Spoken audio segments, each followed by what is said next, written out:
Update po tayo sa nasunog na bus sa Commonwealth Avenue, Quezon City. May live report ng saksing si Oscar Oida. Oscar. Igan, pasado alas 10 ng gabi nang biglang magliyab etong bus na nasa likuran natin.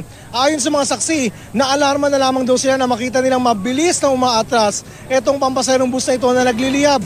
Una na itong tinamaan ang isang elf truck bago sumalpok dito sa mga seri o helera ng mga establishmento.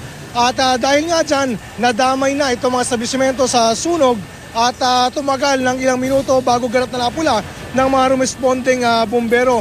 Ayon sa mga saksiigan ay wala na raw yung driver sa naturang bus nang salpukin itong mga establishmento. Ang hindi matiyak ngayon, Igan, ay kung may mga tao ba dun sa loob ng establishmento na nasunog nga bunsod ng pagkakabangga nitong nagliliyab na bus. Sa mga sandali ito ay abala pa rin itong mga kagawad ng pamatay sunog sa pag-iimbestiga sa kung ano nga ba naging sanhi ng sunog. Patuloy ring inaalam at hinahanap yung kinaroroonan ng driver ng bus na ito, pati na rin nung kanyang konduktor. Mula dito sa Commonwealth Avenue sa Quezon City, ako si Oscar Oida, ang inyong saksi.